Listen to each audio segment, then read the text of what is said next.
Good morning, YouTube. So I wanted to give you guys an update after a couple of rides with the narrowed bottom bracket on my Monster Cross bike.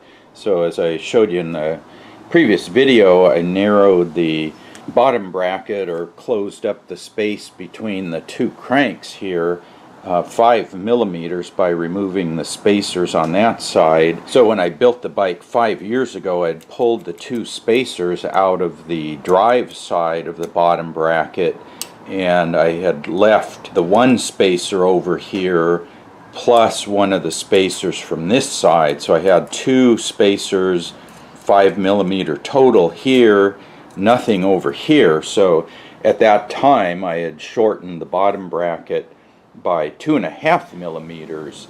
Then this last week I pulled the two 2.5 millimeter spacers out of this side, so completed narrowing the bottom bracket down to 170 millimeters between the pedal mounting points.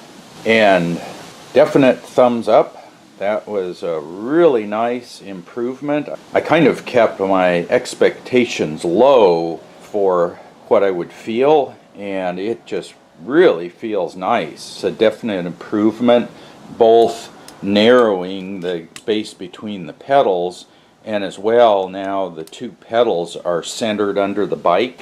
Now that said, I mainly have ridden road bikes over my bike riding history. They tend to have narrower cranks, so I kind of prefer narrow cranks, or narrow Q factor as they call it, or tread.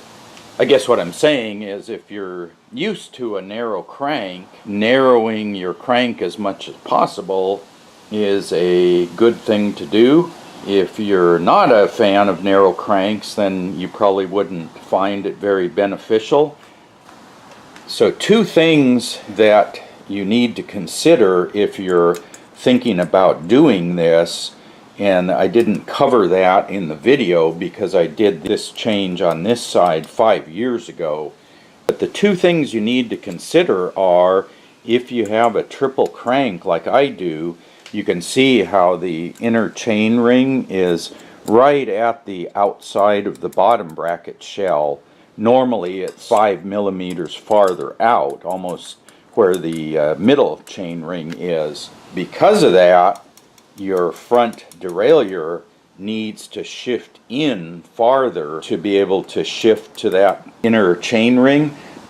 So you can see right here I've got just barely enough clearance to get the chain in there. I'm in the big ring in back and the small ring in the front, and that's one critical area. You have to be able to shift into that small chain ring. And what I had to do was get into the inside of the derailleur here and clearance any of the inner links in here that touched.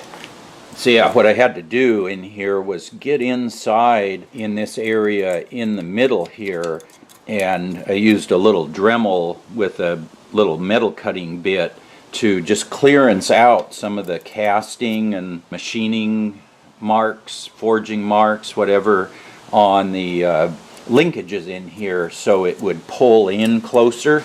So it took a few tries, because a little tedious to do, because you've got to mount the derailleur up, hook up the chain, check how it shifts, and if it doesn't shift far enough, you've got to get in here real close and try to identify where it's hanging up, and then you've got to disconnect the cable, take the chain off, take the part off the bike, take it out to your bench, do a little work on it, then you got to put it back on the bike, hook up the shifter cable, put the chain back in, and test it.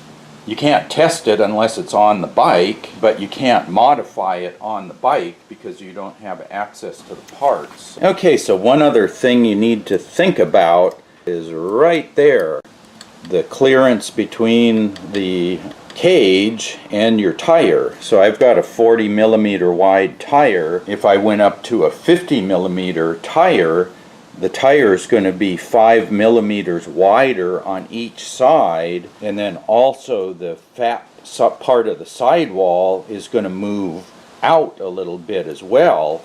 So that's going to be one factor that's going to determine if you can move the front derailleur inward far enough to shift. You can just measure your clearance right here. So I've got, what do I have there?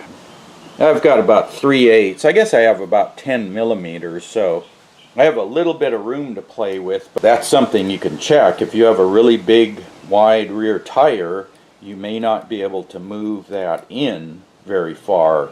So you could move it in 2.5 or 5 millimeters are the two steps you have, assuming you have a 68 millimeter bottom bracket shell like I do. So that's one factor, is how far in can you move the cage before it hits the tire. The other factor is how far can you make the shifting mechanism shift inward. And then of course the third limit is right there. How much room do you have between the chainstay and the crank? So there's three factors you have to think about, and on any given bike, one of those will probably be your limiting factor. And you can see, for instance, the frame manufacturer flattened the chainstays right here. If you can see that, it's kind of been flattened there for a bigger tire, but my derailleur cage goes inside of where that chainstay is. So my limiting factor on tire size is right there. So yeah, every bike's going to be different, but I just wanted to point out some of these limiting factors. I can't really describe what it feels like. It just feels really good having it narrower and also more centered on the bike. It just feels like it's right. It's comfortable. It doesn't feel different. It just feels like your own bed does when you've been away from home for a week or two. Yeah, if you're thinking about narrowing your cranks, it's not that hard to do. Definitely happy with the results. So I'll put video links to the modification over here on the left side. And if you have any questions about that, post up in the comments section below. And as always, thanks for watching.